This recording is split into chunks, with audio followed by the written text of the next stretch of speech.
Wow. Okay, guys, welcome to episode 50, and today I'm with my boy Charles. What's going on, Charles? Hey, how's it going, mate? How are you? Episode 50, cuz. Wow, I feel very honoured to be number 50. This is a big one.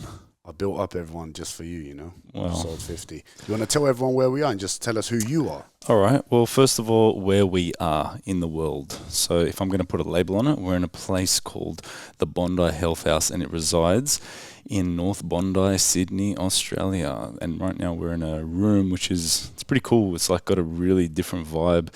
A vibe in which I've connected from all the parts of the world in which I've travelled to. It's got a bit of a Middle Eastern, bit of a Turkish, African, you know what I mean, sort of vibe. And yeah, it's a pleasure to have you here, my brother. Bruv, I think this is why I feel at home when I'm here. It feels like I'm in my fucking nan's house. Yeah, it's a bit... It's amazing, bro. It's got amazing. That ethnic vibe, eh? You just feel like I'm a citizen of the world over here. Exactly. And by the way, guys, I do apologize. I haven't done an episode for a minute. It's because I've been really busy, kind of touring Australia with James, opening his shows, which has been amazing. I'm actually getting ready to go home, and there was a few things I wanted to experience while being in Australia, and there was one thing I was thinking about for a long period of time. And as you guys know, and I've mentioned this a few times, I've never actually done drugs before. Oh, shit, not anymore. Mum, Dad, I'm sorry. I did drugs. Marhaba Nursasan, don't worry, I took care of your son. He's okay.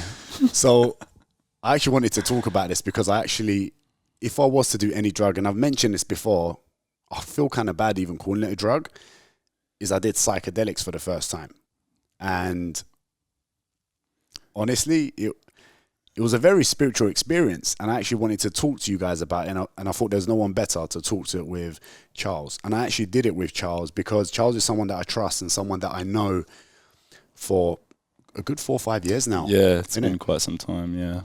We were working together in Fitness First in Jewel Street. Charles was one of the boys down there. Charles was a very different character then, as I was. Yeah, definitely. It's crazy how much we've grown and changed since then, man. And I think just spending time with you, and it reminds me of the type of person I was back then, and it brings me back to then and makes me acknowledge how far I've come now just from spending time with you now. It's amazing, man. Mad. It's almost like as we're maturing and as people mature together, it's weird that some people won't kind of follow you with that journey, and then some people you'll connect even more with later on. Yes, 100%. I feel way more connected with you now, just what sort of vibrational frequency, and we'll get into that a bit later, but where you're vibing at now, I definitely feel a stronger connection with that. And we were vibing at a similar frequency back then too, we both had a similar street vibe. You came from East London, I came from Western Sydney, minority parents, we connected and really related to each other a lot in those ways. But I feel like now it's a lot different, it's a lot deeper, and it's a lot more expansive. Bro, it's a lot deeper, and to be honest, since I've been in Australia this time, I've noticed how much more spiritual I am and how much more I crave it, I think. Oh shit, getting deep, brother, getting deep in your soul. Yeah. And when I first came in, I was talking to Charles about it, and I've spoken to this on many podcasts about how I've spoken to so many successful people that have done psychedelics, right? And everyone talks about how it's a journey within yourself, because the reason I don't like to do drugs is I don't want to reach a level of high. I don't go to a club and do cocaine or MDMA because I'm worried I might always expect that high. Whereas this was different.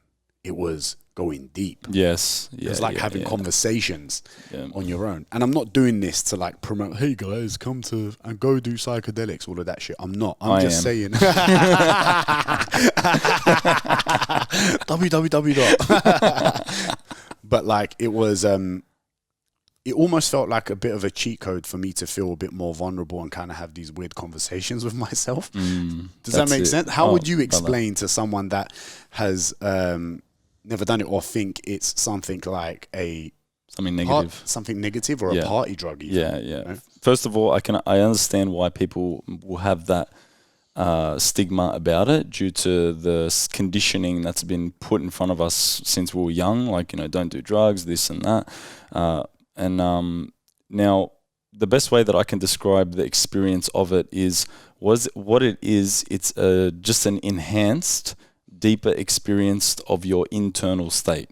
So if you're experiencing a psychedelic experience, what happens is the walls of your ego, basically these are like constructs that you create in your mind, like things that you attach to your identity, like, you know, I'm a really good dancer, I'm really funny, I'm a fun person, or, you know, I don't like to socialize outside in front of people, I'm a really hard worker. Like all of these identification attachments that you put in front of you, all that stuff gets removed, and then what happens is you just get deeper within your internal state. And if your internal state is pretty lost, it's confused, it's sad, or it's actually really happy and grateful to be here on this planet right now, then that is going to be displayed and that is going to be shown. Now, the good thing about it is it speeds up the processing of what you're confused about, what you're upset about, whatever has traumatized you.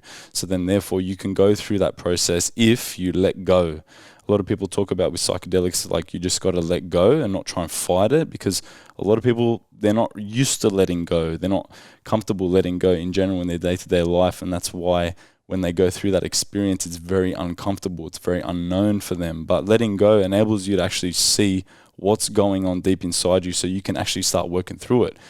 It's like you've got a house and then you got one room that you put all the shit in all the time, and you just keep closing the door and you don't want to face it. And then you just keep going into the other room and socializing people. Hey, yeah, look, I'm a really clean person. I've got a really clean house. You know, that's your ego detaching you away from the actual shit that you got in that room. But then what happens is as soon as you take the psychedelics, that fucking door opens and you got to go in there and clean it up. And for someone who's looking for growth, who's looking for progress, who's looking to get a deeper understanding of themselves, going in that room and cleaning it up bit by bit can actually be very freeing for you in your general day-to-day experience. It's you do get a build-up of things, right? I would like to think I'm quite open with my problems in the sense as in like I'm fortunate and I'm lucky enough to talk to a lot of people. I'd like to say I do know I have a lot of good people around me, so when I do have a problem or when I do have a situation, I'm very comfortable telling people. But sometimes I think it's important to have these conversations on your own. And what I've noticed more, and what I think is very important, is when people are going through this journey, whether it's spiritual or whatever they're doing with their own life, it's a lot of people take so much advice from other people, they don't actually figure things out on their own. Yeah, and mate, that's very true, because no one can give you the answer to any of your problems, because you've created all of your problems.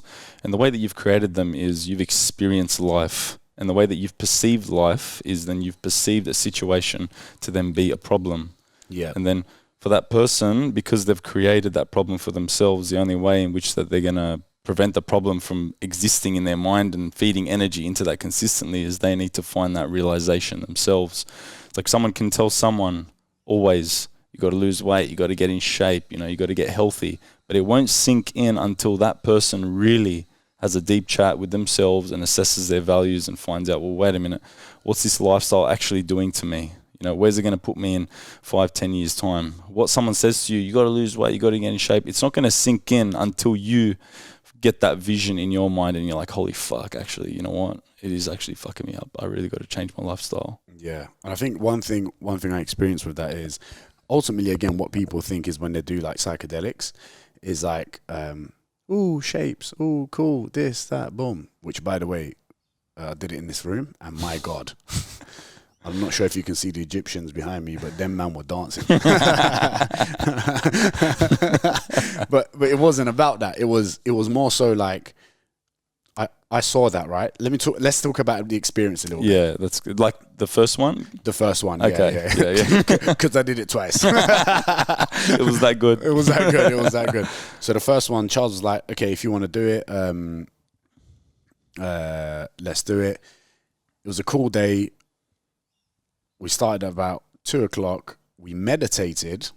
Charles did a bit of, I wouldn't call it, you just did drums. You did drums. Yeah. So basically, before, you know, you're going into an experience like that, it's very important to set an intention behind why you're doing it. You know, it's very easy for people to go into experiences like that, like, you know, hey, yeah, fuck, let's just go see some shapes and let's see some colors and, you know, it'll be really fun. You know, they're already placing expectations in the experience that may steer them away from whatever the experience may bring, and then just them embracing that. So it's important just to set an intention behind why you're doing it beforehand. That way, during the experience, you can kind of take yourself back to that. Similar to life, it's like set an intention for why you're going to work, and then sometimes you might be at work and you might feel like shit, you might feel tired, and then you just remind yourself, well, why am I here? Well, actually, I love what I do, and Exactly. So it's just kind of like you're setting an intention beforehand on your journey, because the experience itself, it does feel a lot longer than the few hours that it actually is. Yeah. It's quite deep, and it uses up a lot of energy in your mind. Your brain's making all these new connections and connecting with other parts of your brain at the same time that it doesn't normally do. Similar to like when you're a kid and you're seeing all this new stuff and you're like, whoa, man, look at that, look at this. Oh my God, that means this. So setting an intention, calming the nervous system as well beforehand, just to enable the chemical of the psilocybin. So we did mushrooms to just dissolve in the body, just to relax, unwind, just so that you can confirm in your mind that you're safe, everything's good, you got good people around you, which by the way is a very important thing to consider before you're going to be doing anything like that. And then also just a bit of sound healing. So sound healing vibration, basically playing the drums, it allows you to remove thoughts out of your mind. So any worst case scenarios, what if this happens? I don't know if I really want to do this. Just removes all those thoughts so you can get into presence. And that way it allows a very nice entry when the door opens and embracing whatever it is in that room. Of the mind. Oh, shit. It was a great way to disconnect from what you think is the real world. I guess that's how I can put it. And I like how you said what you think. Yeah, what you think. And I think a lot of us think we should be living a certain way, or a lot of us think we should be a certain way from what we see around us, when really I've noticed more than ever, hashtag hippie Darren, that we should be focusing on ourselves more and more. And it was one of the very few days that I've actually put my phone down and did not touch it at all. And although I love creating content, I love doing stuff like this. I love giving value, educating people, doing Instagram stories. I love it. It's my favorite thing to do. It was so nice to disconnect from that. It was so nice to disconnect from what I felt like I had to do and actually just focus on myself a little bit that day. And it was mad. I was like, why the fuck am I not doing this more? This is crazy. Like, always giving energy, which I love. What I like to think I'm not a service, but like the energy that I bring to whatever I do is like helping people or whatever. But I was like, shit, I need to put some things aside sometimes and focus on how to save my energy or work on myself to be able to give better energy towards the outside. Am I making sense? You get what I'm trying to say? I'm understanding what you're saying, bro. And if I'm going to summarize it in a way that would make sense to me, basically, you're very heavy in your doing. Yeah. In your doing. Now, your doing is attached to your purpose. And for you, your purpose is helping people. It's creating. It's help. It's making the world a better place. It's pushing your need up 24/7. Your Project X. It's building your community. It's making the content, and you love doing that stuff. Yeah. But that's your doing. The masculine energy, the yang, that's when you put yourself in a state where it's creating. Now that uses up a lot of energy. Yeah. And it can be quite draining if you're not vibrating much in your feminine yin energy. So the yin is the being. So you got your doing and you got your being. Being is just kicking back and feeling comfortable with not needing to do anything. It's chilling. It's looking at a sunset and in that moment that you're perfectly fucking fine.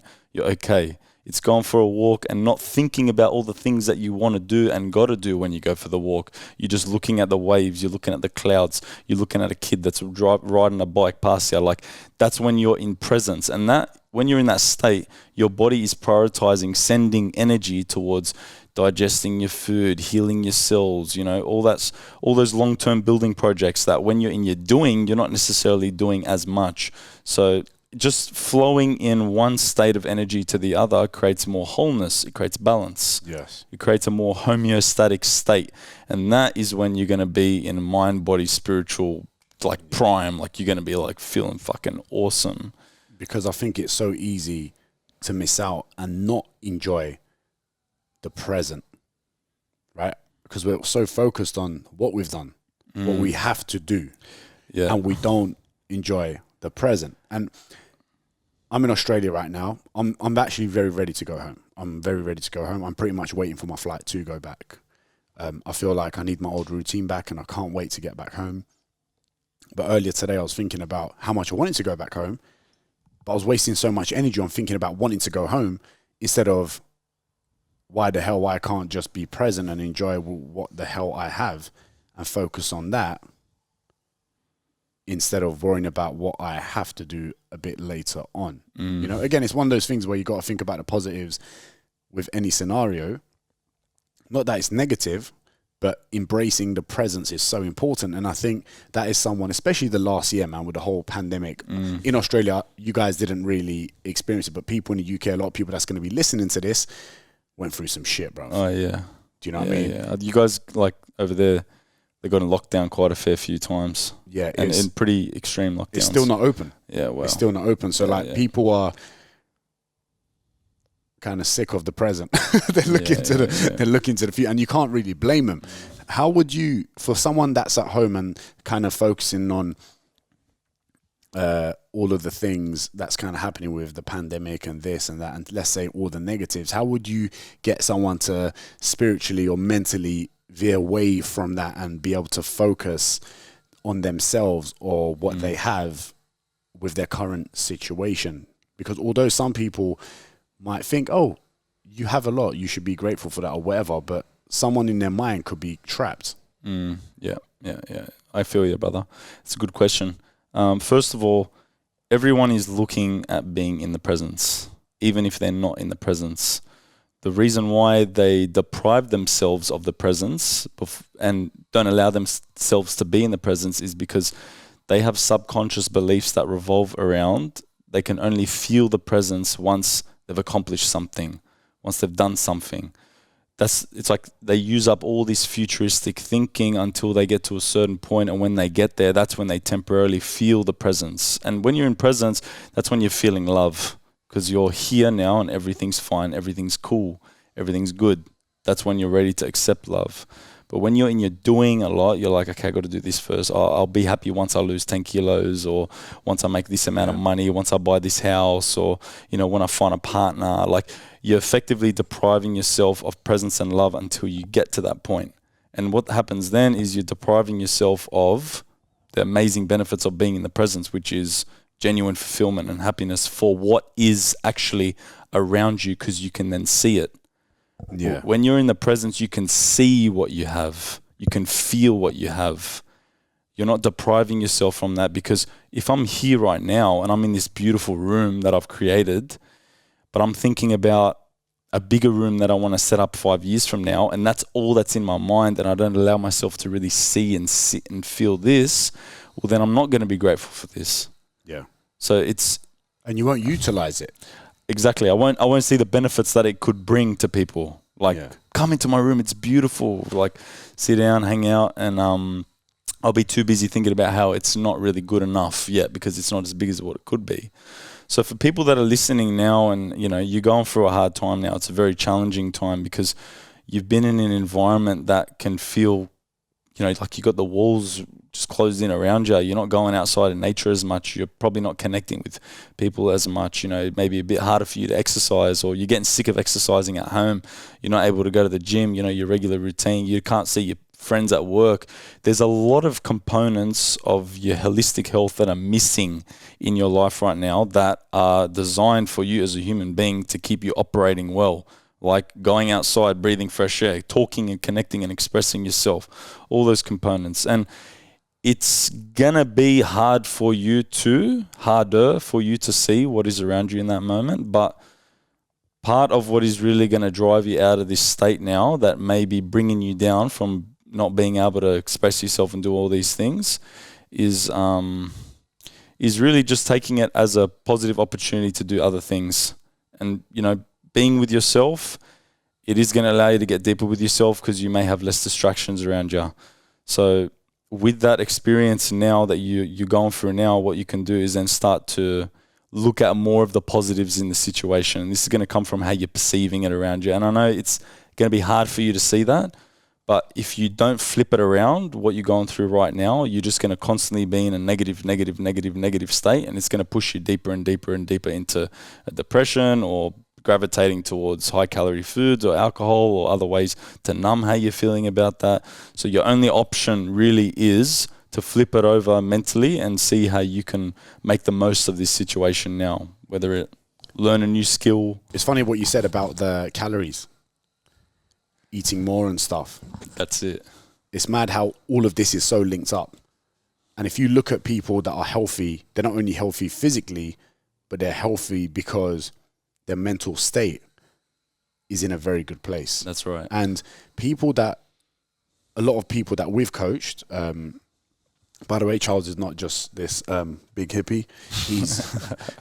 He's a hippie. I'm just going to tell this because my face is gone. Yeah. He's not just a big hippie. He's also a very good coach. We PT together for years, and I've seen him coach. He's a very good coach. Thanks, bro. No problem, bro. We've worked with a lot of people that work in corporate, that deal with similar stresses to other people that work in corporate, whether it's 9 to 5s or whether it's stressful jobs. And it's so important that people that do have that really stressful, busy life, it's so important that you focus on your mental health, because it correlates so much and is linked so much to your physical health and with the choices that you make. Correct. Do you know what I mean? Do you agree? Like, you've had a lot of those problems with your clients, right? Even you, for example, leaving the gym to doing this. How much better do you feel doing this? Oh, mate, big time. Yeah, the environmental stress at the city was like, I was working underground.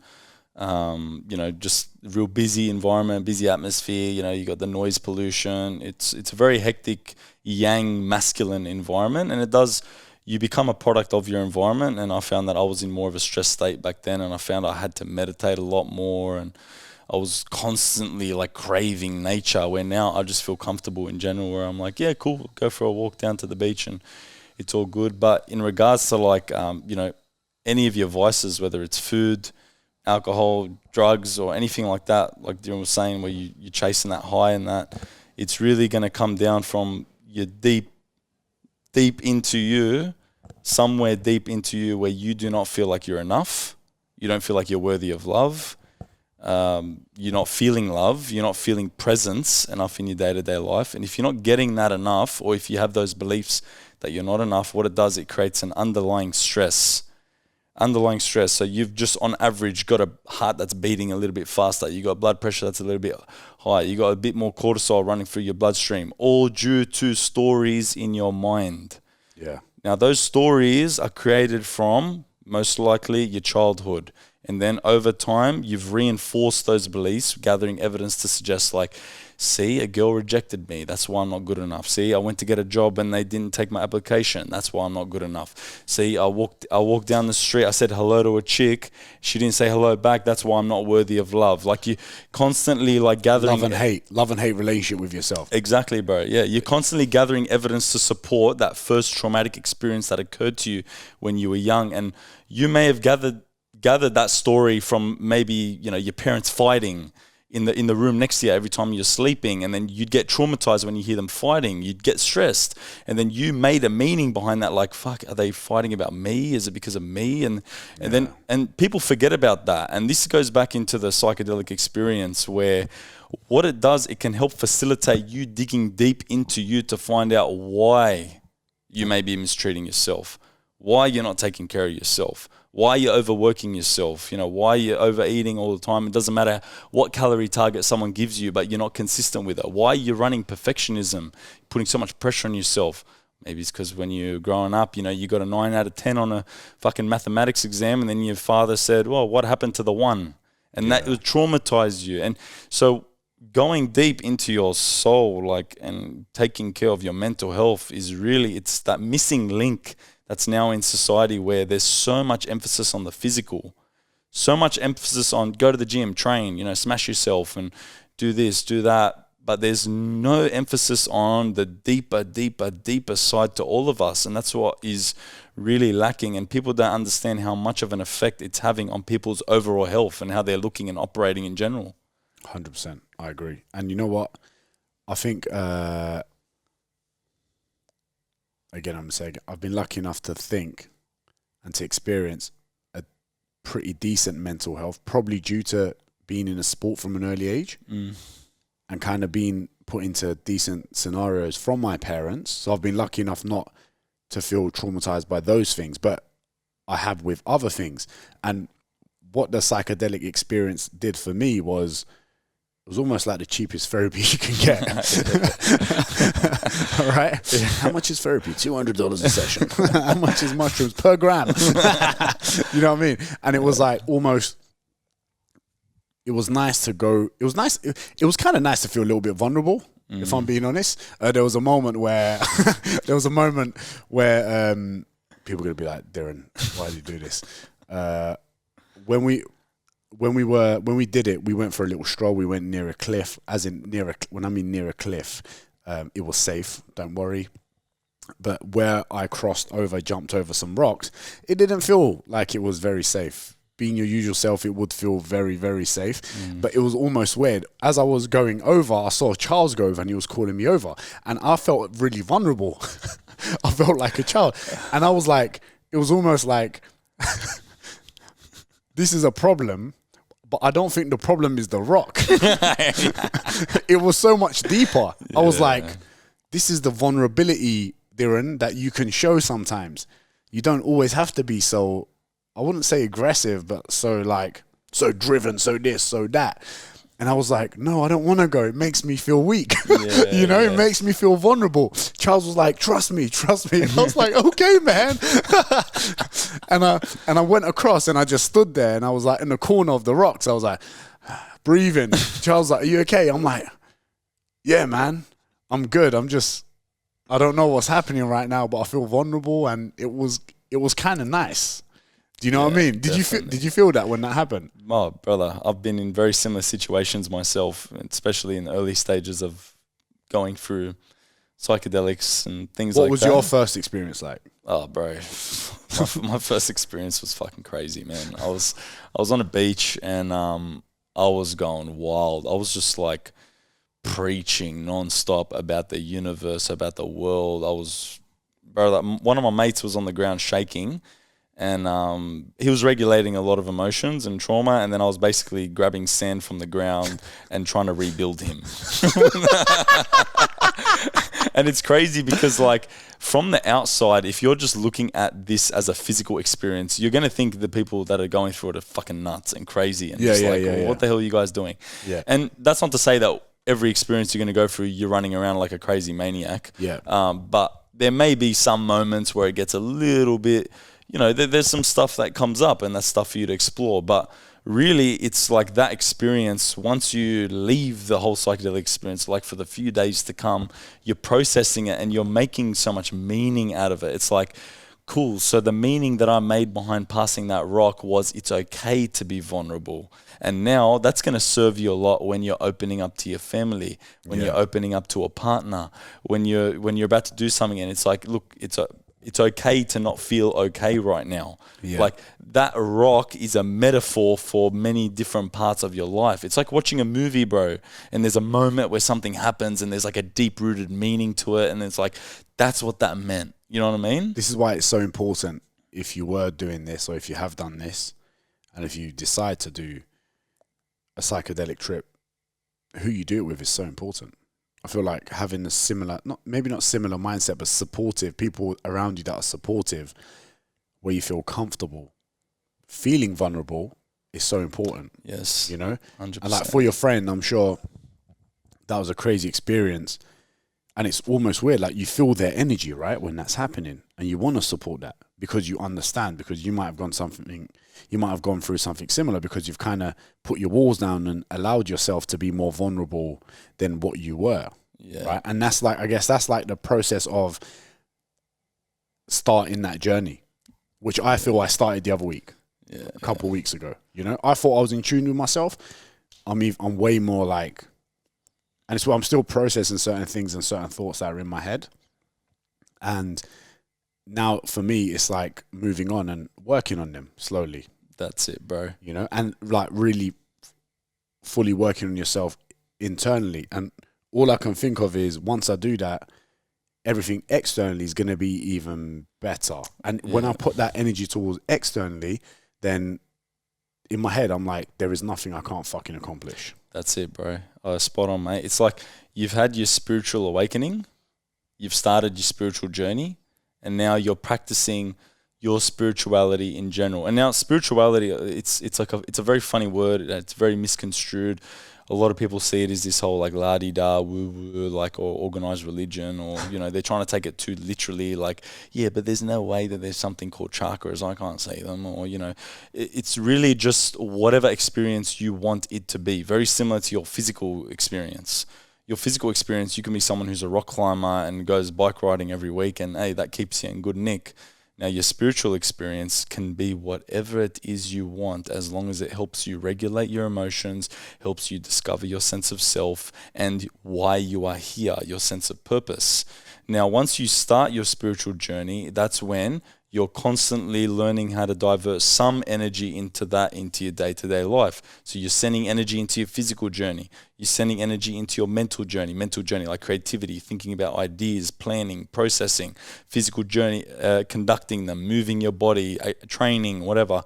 And the spiritual journey is putting energy into getting deep within yourself, reminding yourself why you are here, why did I get triggered from that. So it's like learning how to be more holistic with yourself, and then therefore you're going to become more complete. So the spirituality stuff, a lot of people limit themselves from that. They keep their walls up, they close the door. Why?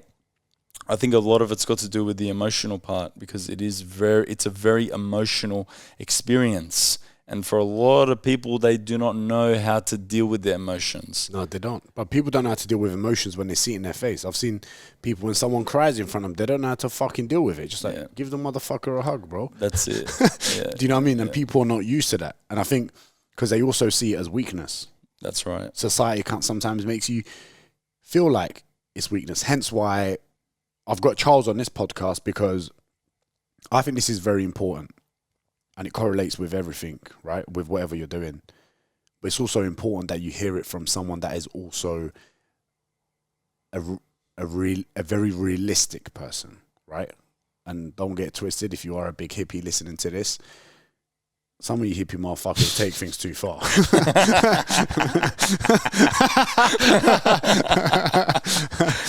some of you hippies like are so, in the sense that, like, I think when you're too extreme in all aspects in life, I think it could be dangerous.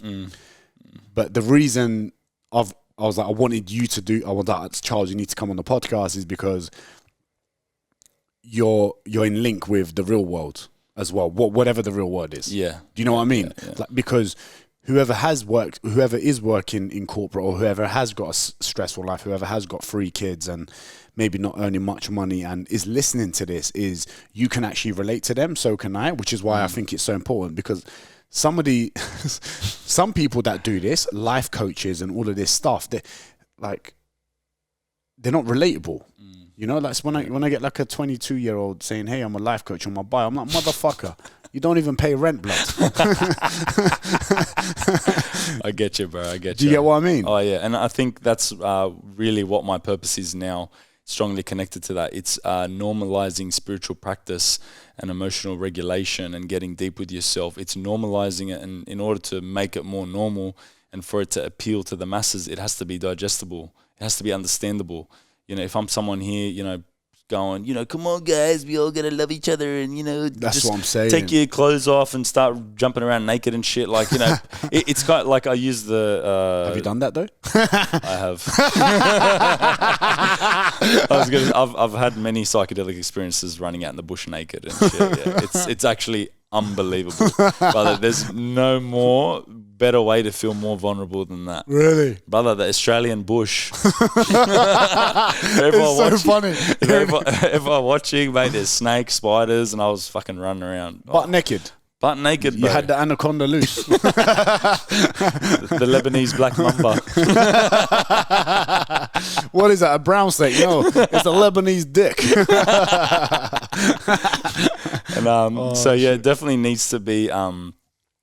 people just need to understand that, because people are so lost by it. And, you know, some people do take it extreme. And, you know, it's very similar to, you know, people's first day, they walk into a gym and they're just like, hey, look, I just want to tone up, improve my posture, you know, get rid of a little bit of body fat. And then this, you know, 150 kilo power lifter comes up to them fucking going, oh yeah, let's fucking get you lifting 200 kilos on your first day. Like that person, they're just not going to be able to digest that. They're not going to be able to relate to that. They're not going to be able to connect with that. And if they don't connect with that, well then they're probably not going to be able to connect to the gym. Exactly. They may think like everyone's like that at the gym. So therefore they don't delve into that. They don't go through that physical journey. It's the same thing with the spiritual journey. You know, it's like making it okay to express your emotions. Like people trip out when people express their emotions.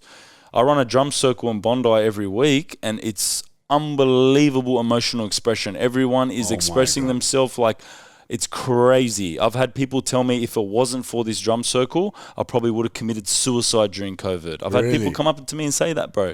I've had said, if it wasn't for this drum circle, I wouldn't have met people. I was so lonely at home, this and that. And I've got meetings. I have to have meetings with the council because there's people complaining about it because some people just don't know how to respond to people expressing themselves when they're not on drugs, they're not on alcohol. Everyone's sober. I'm going to put it out there, bro.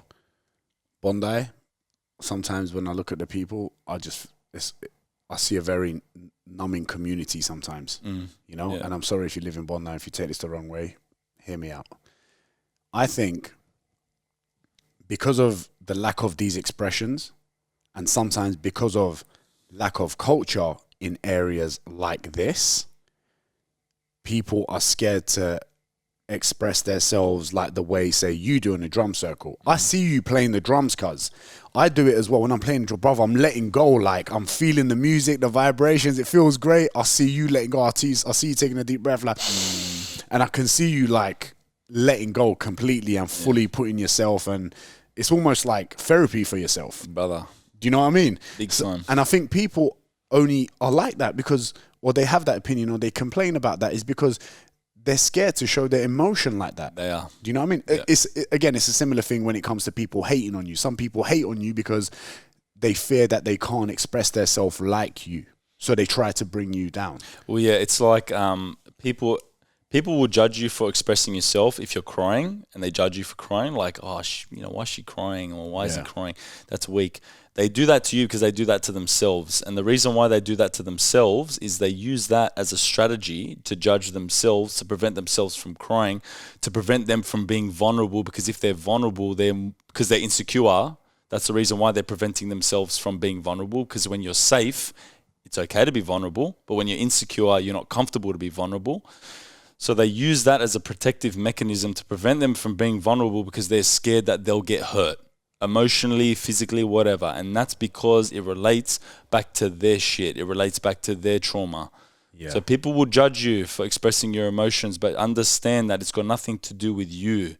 It's got to do with them. It's got to do with them not feeling comfortable to express emotion. Yeah. So now, through my own journey, and I've definitely understand where you come from, and I hear that. I get that. Majority of people in society now, they're numbing their emotions. Yeah. It's not just Bondi, bro. It's majority of the world, bro. It's big, the Western world. Yeah, big time Western world. And going back to culture, like, what is culture? All right, cool. So it's you got the colors and you got a couple people playing instruments and shit, different food. But really, what culture is a manifestation of expression. You got culture, they have all their songs. Yeah. You got culture, they have all their food. You got culture, they have all their instruments. You got culture, they have all their dancers. You got culture, they have all of their expressions. What all of these are ways to express yourself. So when a culture has not been formed, it's not very, and Western culture, it's still quite new. It's very new. It's still growing. It's still understanding itself, and I get that. But when you haven't got a culture that has those tools to be able for you to express yourself, you're going to find it very hard because you did not grow up in that way. All you saw was your fucking dad drinking. Yeah. All you saw was your mum eating a bag of chips while watching TV, Yeah. That's all you know. Yeah. And culture doesn't necessarily mean having an ethnic background, by the way. Exactly. I want to make that very clear. I don't want people to get that twisted, One Lebanese guy and one Turkish guy. I want to make this very clear. It's not about that. And the way culture and the way artists express their emotions. Sometimes it's through music, sometimes it's through art, through acting, through whatever it is. And even when you look at the type of music, you know what, I'll give an example, like grime music in the UK, right? It's quite, it's hood. There's an emotion behind that. Big emotion. Big time, some brother. anger, but that's their way of expressing it. That's right. You know, Kurdish people, Kurdish background, all their songs sound like pain. It's because they've gone through a lot of suffering, and that's their way of expressing it. You know, Bob Marley, the way he used to express his music is he's expressing it through his art. He's expressing his reality through his art. That's it, bro. You know, and I think we all express in different ways, and I think it's just a matter of actually embracing how to express it and kind of own it. You know. You know, when you were a kid, right? Whoever's listening to this, right? When you were a kid, you wouldn't think twice about the way you would act because you wouldn't give a shit about what people think around you. You see kids at that drum circle, they're dancing around. They feel the music, they feel the vibrations, and their feet start moving, you know? And I can see people that are not moving because they're worried about what people around them might think, or they're worried about what they might look. And you see the hippies, right? You see the older hippies going into the middle, like, shocking dance moves. Yeah. Absolutely shocking. Shocking. But I'm there like, I fucking rate this guy so much. He's expressing himself and he doesn't give zero fucks. Exactly. And I think that's so sexy, bruv. Yes. No homo. I don't swing that way, but you get what I'm trying to say. Yeah. Do you know what I mean? 100%, bro. And you know, that's because now in regards to expression, I think people are comparing themselves to these like unbelievable artists and dancers. Like, so you think you can dance and shit. Like, they're comparing themselves to all these people and they're going like, well, I can't dance, I can't sing, I can't play an instrument. Well, it's like, no, you can. You're just not doing it. That's right. And therefore, that's not allowing you to express. Like, for me, the drums, it all started when I was a kid. Yeah. Every time I had a barbecue, one of the uncles would come out and bring a drum, and you're a kid and you're banging it. You don't know what the hell you're doing, but you're just making noises. But you're enjoying the noise. You're enjoying the noise. Everyone's clapping. Everyone's supporting you. Like, yeah, keep playing, keep playing. And I'm like, yeah, am I doing good? You know what I mean? Yeah. It's just like having that. That was me on Sunday. yeah. You're like, Charles looking at me like, you're doing great, buddy. Yeah. You're doing great. I'm like, yay. You're going to get a drum now, aren't you? Bruv, I thought I was all right, you know. You were, bro. Yeah, I swear to God, you think I'm joking? I don't know. I thought you were being nice, but I was just like, it's the rhythm inside me, innit? I was like, my ancestors, cuz, in the mountains that were coming out, bruv. The Kurdish pain, bro, it's coming out. Yeah, I fucking loved it, bruv. It was so good. Bro, it was sick. I'm definitely going to buy an instrument now. I can't wait to. And you know what I think about it, and I'm like, I probably express myself through the content that I create, the way I create it, the weird things that I do on my stories, the dancing I do when I'm out, or YouTube videos, my TikTok dances or whatever. And I remember now that thinking about it, a lot of people were commenting before going, oh my God, grow up. Yeah, and I'm thinking, you, bruv, let man live. Like, stop. Like, you're only thinking about that, about yourself, that, which is why you're not doing it. That's you know? it, exactly. And how would you help someone break it? Because there's going to be people listening to this that are going to be like, fuck, that's me. I do that all the time. I bring people down to make myself feel better. Yeah. What would you say to that person? Cool. So first of all, it's okay that you're doing it. Don't judge yourself for doing that.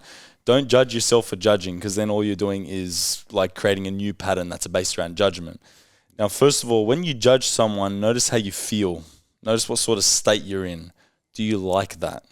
Do you enjoy that truly, deep down? Or does it give you just some temporary satisfaction, but deep down it doesn't really leave you fulfilled? You know, maybe bringing people up and supporting others might leave you fulfilled. So right now you're already questioning it. You're already challenging the fact of what you are doing. With that, you judge someone. Notice when you're doing it. Notice who you judge. And understand that whenever you're judging someone, you're seeing a part of them that you don't like about yourself. So this is an opportunity to learn and heal that part of you that you don't like about yourself and gain more acceptance and forgiveness of that part of yourself. Because when you release that part of yourself that you're judging so much and you're reflecting and mirroring that onto others, when you heal that deep inside you, the judgment on people around you will start to cease. You'll stop judging people so much. You'll see someone dancing, judging them because deep down you're not comfortable with dancing yourself. But then when you heal that part of you and just like, you know what, fuck, it doesn't matter, I'll just go out and dance, and you just let go and have a bit of a jab, you'll see someone else dancing in public and you'll be like, you know what, good on them fucking for dancing. You know, you show love instead because you're showing love to yourself. Because you've showed love to yourself, that part of you that you've judged so much. So you got to go through this process in your day-to-day life. You're walking around, okay? You're going to be triggered by things around you. And trigger doesn't mean like, oh my God, I'm having an anxiety attack. It just means like you judge someone, you compare yourself to someone. You know, you think twice about before you pay for something that you can't afford that's going to be beneficial to your life. That's that scarcity mindset there. It's like you're experiencing that and you just take a moment to be like, okay, why am I doing this? And then you find out where, if you dig deep enough, scarcity, maybe you grew up and you had a trauma one time, your mum, couldn't afford to pay for a meal, and therefore you made a meaning behind that you didn't have enough, and you didn't have enough resources, and that's manifested out into other parts of your life. So therefore you became really like restrictive with money and stuff and spending. So you dig deep, you find out, you're like, okay, cool, I know why I'm doing it. I'm doing it because I learned it from when I was young, and it's created this insecurity. That's not serving me, because what it does, it creates anxiety. It doesn't allow me to invest money into myself, to develop and to grow myself. Right then, what you've done is you've deconstructed that thinking pattern. Now you can construct a new one. Okay, cool. All right, so what I want to do is, instead of scarcity, I want abundance. I want the abundance mindset. Abundance, gang. That's it, bruv. Why do I want the abundance mindset? Well, because it's going to serve me well. It's going to allow me to invest in myself, grow. I'm going to join Project X or whatever it is and get into a community and like-minded people. And in a year from now, I'm going to be a better person. Okay, so right now you're weighing up the pros and the cons. And then when you finish on that abundance mindset and you go ahead and you pay for that thing, whatever it is, that's when you notice how you feel. How do I feel right now? Fuck, you know what? I feel fucking excited. I feel empowered. Yeah. Fuck, I feel a lot better than that scarcity mindset, how that was making me feel. That's you gathering evidence to suggest why this new thinking pattern is better.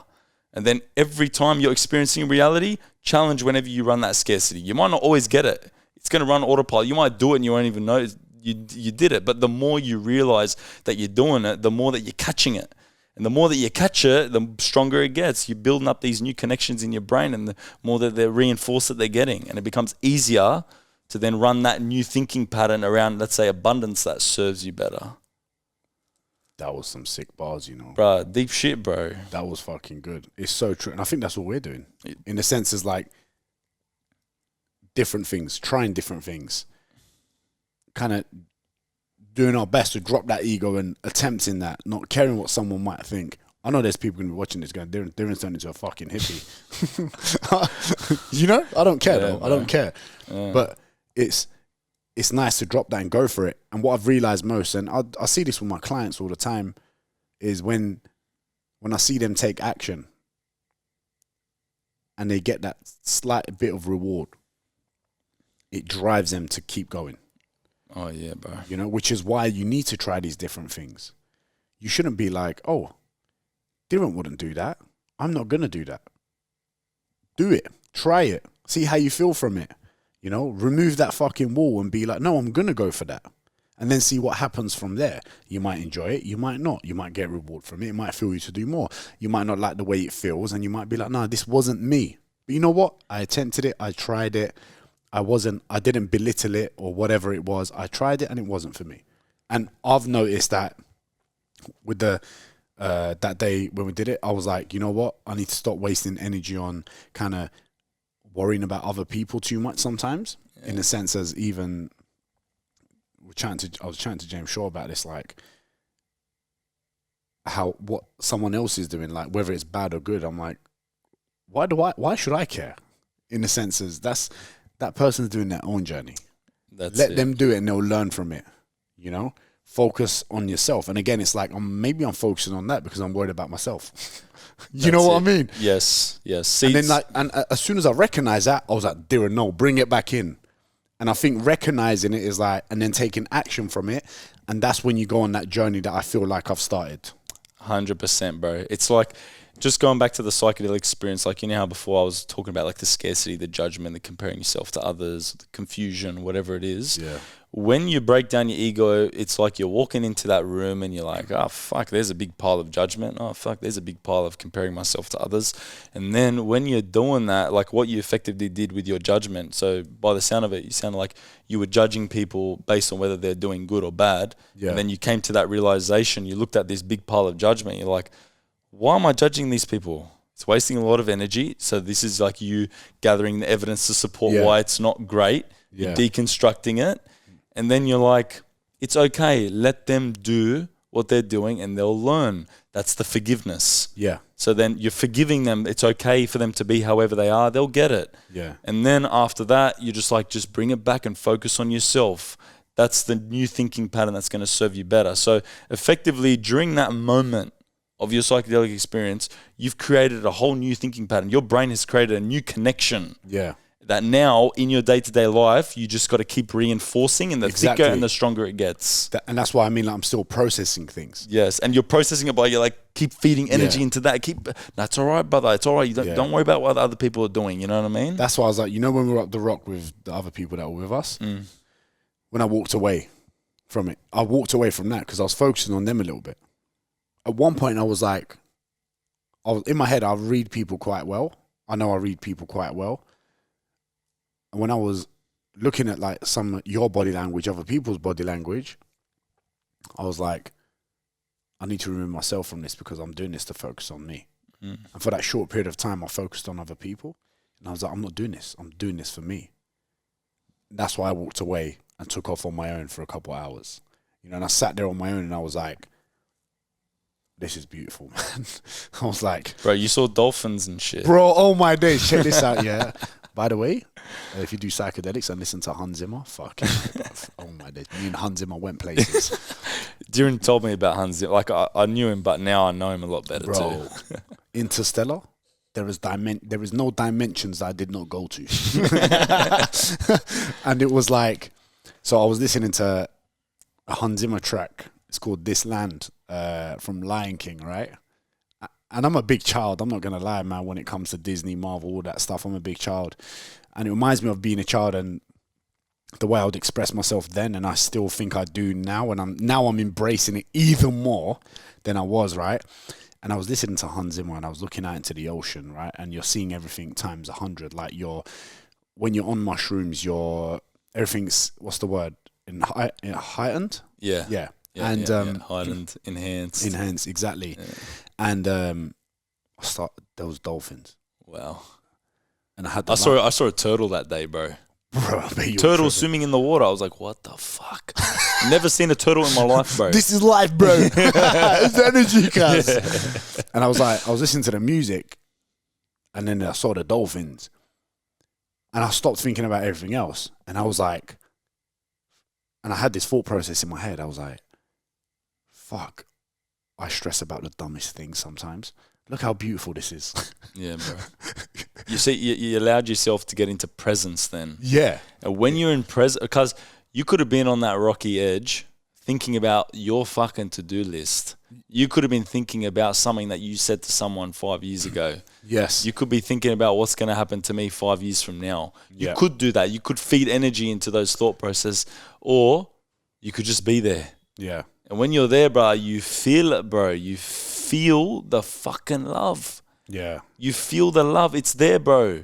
People, because they go around in their day-to-day lives looking for love, bro. Yeah. They get dressed up. They go out. They'll get on the fucking drugs. They'll be swiping away on Tinder non-stop. Yeah. They'll be punching through a whole tub of ice cream, whatever it is, just to get some sense of... And that's what we're looking for, bro. That's mad, isn't it? That's what we're looking for. We're looking for love, bro, because the reason why people are looking for love, bro, is the absence of love creates insecurity, okay? Yeah. The reason why it creates insecurity is because love is needed for you to feel secure. And what is it supposed to allow you to feel secure in? In a community, in a tribe, in a family. Love is the energy that connects all the people within the tribe and the family. It's that energetic connection. Yeah. Because we are social creatures. We are tribal creatures. And right now in society, bro, the average person in the Western world, 0 friends. Yeah. You may have acquaintances, you may have people you know, but I'm talking about a friend where it's Actual like, friend. brother, we are connected. Yeah. I got you got me, we're on this path together. Yeah. Like true friends you can open up to, you can be vulnerable to, you don't have to be fake to and shit like that. Bro, this is why people love dogs so much. Yeah, that's it, bro. I got 3 dogs. They're fucking... Do you know what I mean? They just, they're there, present. They're showing you love. Their brain hasn't developed in a way where they've built an ego. They haven't. Yeah. Do you know what I mean? Yeah. They don't overcomplicate things as much as we do, bro. Exactly. And they're pack animals too. They understand how important love is to feel safe. Yeah. So when you don't feel love, you feel insecure, and the reason why it's been manifested into all these different things like comparing yourself to others or having a negative relationship with food and all these things is because when you're young, that's when you are at your most vulnerable. From the ages of 1 to 8, you are at your most vulnerable, and that is when your brain is forming at such a fast rate. It's trying to make sense of the world. What does this mean? If I touch this, it's hot and I'll burn myself. Yeah. If I walk here, I got to be wary that I might fall off this edge. For security, I need to go and feel secure by receiving love from my parents, from my carers. Now, if you have perceived your childhood in a way, and this may be deep in your subconscious where you're not even aware of it, that you are not worthy of love because of something that happened to when you were young. Your parents broke up and that's, you've made some mean because you weren't good enough. And why can't I have a normal family? I'm not worthy of love because of that. Or because you weren't good enough because you came from a migrant family and your parents put so much pressure on you to do so fucking good at school. So much pressure and nothing that you did was ever good enough. Yeah. And all you wanted to do was just be validated and recognized by your parents and receive love. But instead, they deprived you of love and only gave you love when you achieved a fucking 100 out of 100. Yeah. It's things like that in your childhood that you need to go back and deeply and assess and make new meaning from. Because your story isn't finished. You created a story when you were young that may be preventing you from feeling love now, but it's not finished. It's just a different chapter. It's a different chapter of your book. So you can rewrite it, but for you to rewrite it, you got to go back into your soul and use that emotion to rewrite it. Just like all those amazing artists when they're singing, when they're writing, when they're creating these amazing movies, there's emotion that's backed behind it. You're not going to watch a movie that's fucking boring and it doesn't make you feel anything. Same thing with your story. You got to use that emotion to drive and be like, no, wait a minute, my parents actually do love me even though they put so much pressure on me. Really, that's all they knew because they had no money growing up and they came from a third world country and all they wanted me to do was just be the best that I can because they loved me so much. You can make a new meaning behind it. And with that meaning, you're like, fuck, I actually am worthy of love. I don't need to kill myself at work trying to get fucking please my boss and be the best, the director, CEO before I feel love. You know what I mean? Yeah, of course. There's so much pressure with that. Brother. So much crazy, pressure man. That, which is why people are so stressed. Big time, bro. And they don't realize it comes from the way that they're perceiving things. And the surface of it, you hear it like, oh, fucking, I'm just so busy. It's like, okay, cool, I get it, you're busy. But maybe they're so busy in their mind because they just can't get enough done that they're expecting themselves to do to try and be good enough. Yeah. But really they are doing good enough, but they're not seeing it. So they put more pressure on themselves to do more, and that creates this whole reality that's like, I'm just so busy. It's never ending. That's the deep stuff that, once you go in there and you heal that, you go into your childhood, really, that's where you got to go. When you let go of that stuff, that's why it's so important to have a good upbringing. And even if it doesn't matter, you can go and sort it out. But exactly. But it's like a good upbringing is like, I mean, what is a good upbringing? My upbringing was pretty fucked up. Yeah. My dad left my mum when I was 8. He was out of my life, didn't support us financially. We lived in housing commission. We didn't have money for food a lot of the time. So a lot of that manifested out into scarcity mindset, perfectionism, not good enough, not worthy of love. And some anger maybe. Big time, bro. That's how I was expressing my emotion because I had a negative relationship with anger because I used to see my dad angry a lot and I used to judge him for being angry. Therefore, whenever I was angry, I'd judge myself. So I'd bottle it up. It's crazy, eh? It's so crazy. That's it's so fucking true. crazy, bro. It is. And now, through healing my own trauma, now I've actually got a much better relationship with my family. Yeah. My father, It's like I wouldn't change my childhood because my childhood made me who I am. It's like you're watching a movie, and then in the movie, there's some pretty fucked up shit that happened, right? Some pretty fucked up shit. But at the end of the movie, it's like, but everything worked out.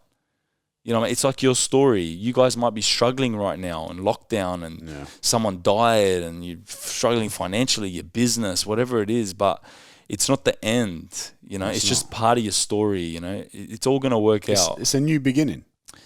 You know, and funny you say that about the parents thing. And I've got a lot of friends where they don't have the relationship that I do with my family, right? Because I express myself the way I am, I do with my family. If I miss them, I tell them. If I love them, I love them. I tell them I love them. I love you. I'll miss you. I'll see you soon. I'll chat to you later. I'll call you later, mum, whatever it is. And sometimes I'll chat to my friends and they're like, my parents are not like that. I'm like, bro, you can make it like that, though. Yeah, that's it. So I'm not forcing people to do that, but like, fuck, your parents might not have been educated enough and have the, I don't know, tools that we have to say, listen to a podcast like this or listen to other people that are quite empowering and inspiring. Their upbringing was probably a lot more rough than yours. And you're kind of experiencing a small percentage of what they did through their parents. And you have the power to fucking change that. And if you do it, bro. Like, you don't chat to your sister. You don't chat to your brother. You don't text your mum and dad as often. And I get a lot of people saying, yeah, I don't chat to my dad. Chat to them, innit? Yeah, 100%. Chat. You can't get any closer than your blood. That's your bloodline. Do you know what I mean? Yeah. So, like, message someone. Whoever's listening to us, message someone. Be like, hey, it's been a minute. Sorry if I've been a bit quiet. How are you? Yeah. Let's do a Skype call, whatever it is. You know, these sort of connections, these sort of things are important because the more time you give to people, and I'm not saying go fucking doing 10-hour Skype calls a day and wait and then spend your whole day doing that. But like, I think people give me time because I've given them time. You know, you giving me time because I've given you time. I'm giving you time because you've given me time. Yeah. And it builds a connection. It builds a friendship. And it opens potentially so many doors. Do you know what I mean? Bro. Because of, say, our connection over this, thousands of people are going to fucking listen to this and go, fuck, I'm going to message my dad. Yeah. I'm going to message my mum. And, you know, I'm going to meditate and focus on me and focus on the positives instead of making things out worse than what they actually are. You know? And there is nothing more powerful than community and people in the world. All right? No matter what city you're in, no matter what situation you're in, if your mind, your soul, and the people you're connected with is good enough, there's nothing you cannot accomplish. Yeah. Like, there is nothing you cannot accomplish. I liked what you said about, like, reaching out and communicating with those people that you may not be communicating with. That's really important. And the reason why, your friends and these people might not be doing that is because it's those people directly that may be linked to their trauma. And that is what creates the trigger. It's like when they're around their dad, they may feel so uncomfortable, but they don't even know why. They may have the surface layer story like, fuck, this guy wasn't there for me when I needed him. You know, he didn't support me like my friend's dad supported them. Why couldn't I have a dad like that? Yeah. Like, you've got this surface layer story, but really that's the perfect opportunity for you to challenge it. Just like when you judge someone on the street and it's like you form that new connection and challenge it and like, is this serving me? You do it in that moment too. It's like, okay, right, now I've got this relationship with my dad. I'm feeling triggered now. This is the emotion that's arising. This is my mind, body, spiritual state that I'm in. When I'm around this person, is this helping me? Yeah. No, because I'm not connecting with my dad. I'm not allowing myself to feel and share love with my own blood. And it's all because of this story in my mind, because I feel like I was entitled to something different because I'm thinking about the past and it's avoiding me from being present now with him because he's right here now. You know what I mean? Yeah. It's like you can challenge that right now. You can go in there and then you can reconstruct something that serves you better. It's like you got to have a lot more self-belief in yourself that you can turn things around, because all of these things in your mind about past and future, it's just fucking stories. Yeah. It's just stories. Yeah. 100%. And your stories aren't true. They're not always true. If you're going to go pick up a Bible now, pick up a Quran, pick up a Torah, pick up Scientology book, you're not going to read it and be like, everything in this fucking book is true. Yeah. You know what I mean? You're not going to read it. It's the same thing with your thoughts. I walk down the street sometimes and I judge people. I'm not fucking perfect. Yeah. I look at someone, I judge someone. But then I go, no, wait a minute, that's not serving me. And I do the whole thing and that's it. That's it. It's all good. It's okay that I judge the person, but I didn't take that first initial thought as truth. Fuck, if I judge that person, that means I'm a bad person. Yeah. No, I'm not a bad person. I just judged him in that moment. It's okay. I flipped it around and that's It's it. a natural behavior. It is. But it's the outcome of it is what's important. 100%. It's whatever you finish with. Yeah. It's like, all right. Because sometimes it's a natural reflex. It is, because it's been so habitual. Yeah. Like, because you've judged people so much because you heard your parents judge and your grandparents judge, this person in the village that doesn't have a nice goat like me. Yeah. You know what I mean? Yeah, exactly. It's funny because like my grandparents say stuff like that. Duran, don't go talk to her. Yeah. Obviously not in English, in Turkish. But don't go. I'm like, why? Because he cut my tree or something like this. Yeah. You know what I mean? He stole my apricots. Yeah. Exactly like that. So it's like whatever story you're playing in your mind, it's whatever you finish with. So let's say right now I'm writing a paragraph and I'm like, Mary had a little lamb and then the lamb got fucking slaughtered and killed. But really that didn't really happen. It was just a joke. Cool. Like you can see how the story started with something. It had something pretty fucked up that happened in the middle, but then I finished it with something that turned it around. Yeah. Same thing with your thoughts. Like you got the power to do that. And when you do that, your reality changes. Because whatever you think, you feel, and whatever you feel, you act. So it's like this whole cycle of your sensory experience, dude.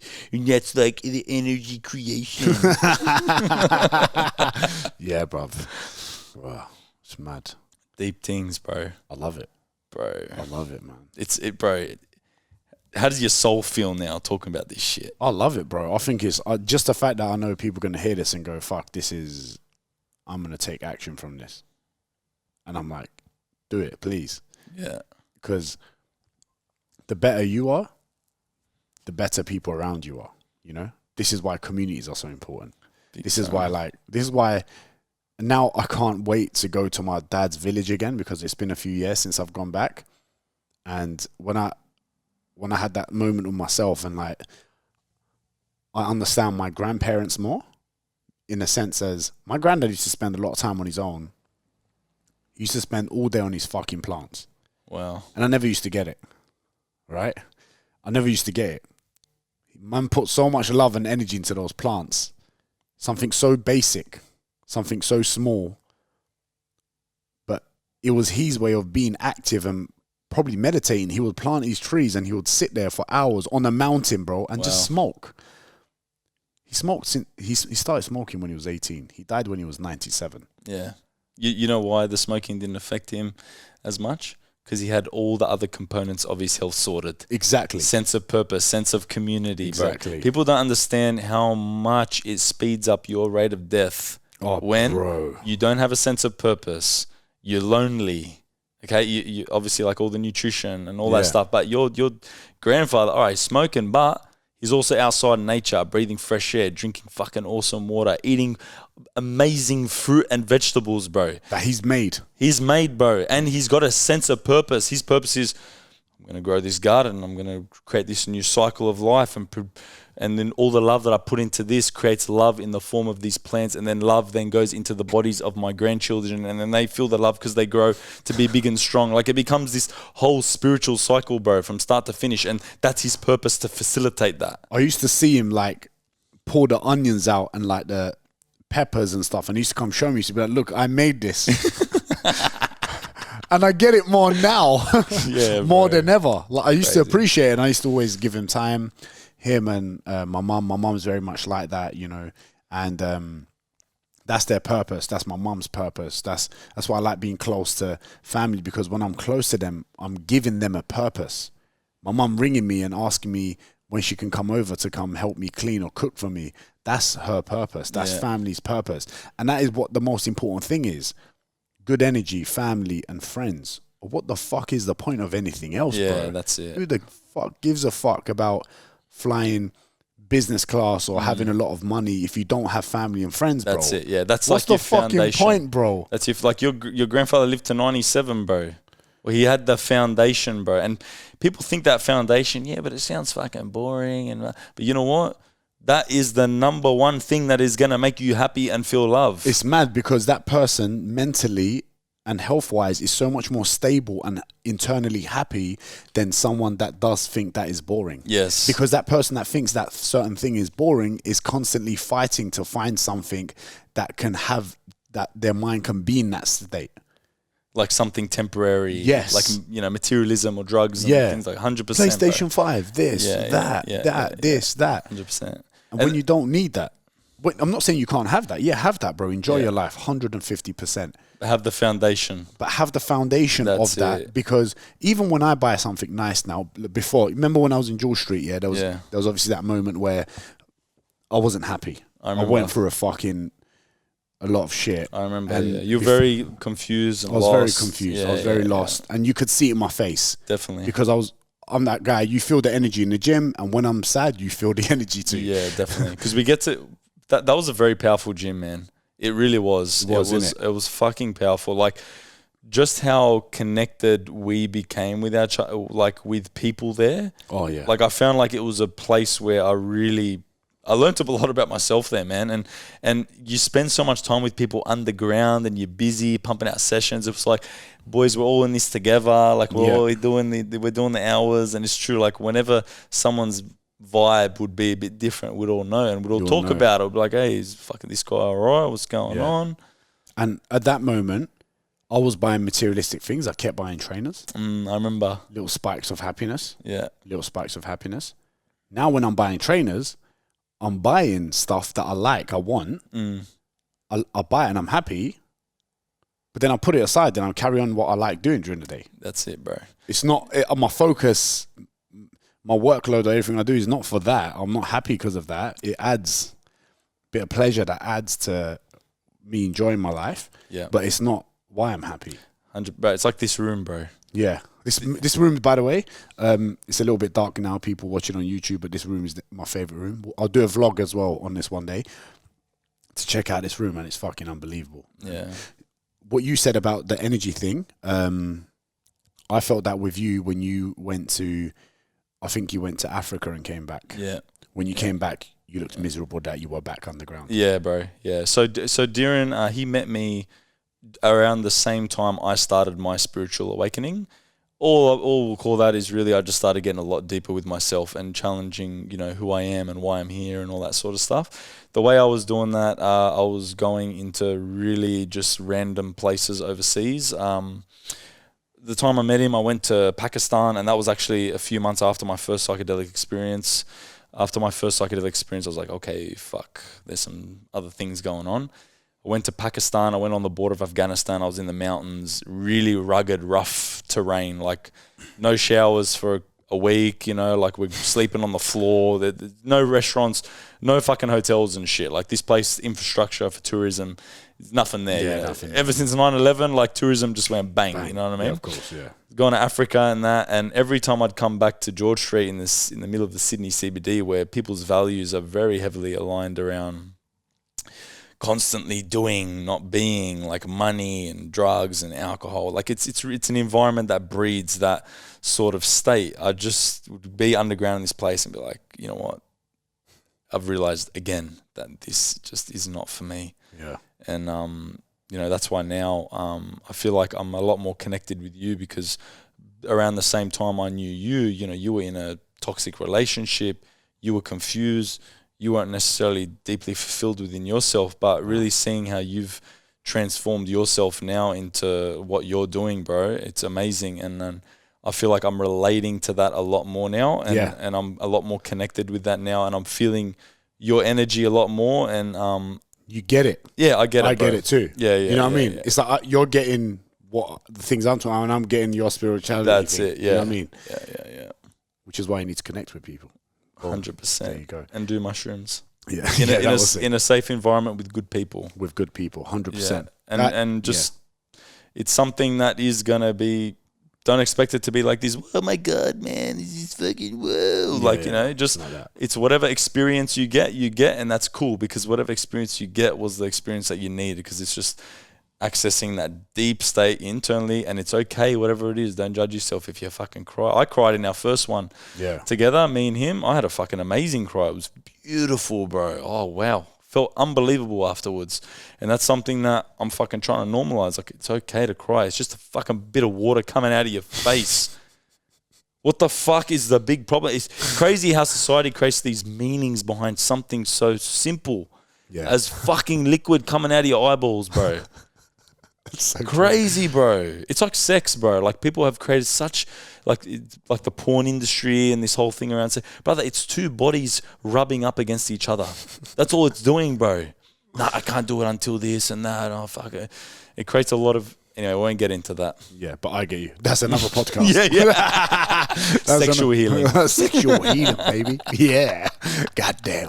Woo! Woo! There's some noises here. Hold on. Wait, hold on. What's this? Ooh. Yeah! Guys, thank you for listening. I hope you enjoyed it. Make sure you subscribe to the channels, whether it's on YouTube or on Apple Podcasts or Spotify. Thank you for listening. I hope you enjoyed it. If you believe that this is going to help someone out, share it. Charles, tell them where they can find you, bro. Hey, guys, if you want to find me, I'm on Instagram as Charles_the People's Coach. And I run a boutique holistic health studio in North Bondi called Bondi Health House. That's where we are currently residing now. And if you want to see me in action, every Sunday at the North Bondi Grassy Knoll, I'm playing drums there with my tribe from 3 to 6, vibrating and radiating immense levels of love. Yeah, that's right. Musical healing and some sexual healing, bruh. Ain't got enough of your love, babe. Thank you guys for listening. Peace and love. Thanks, guys. Peace.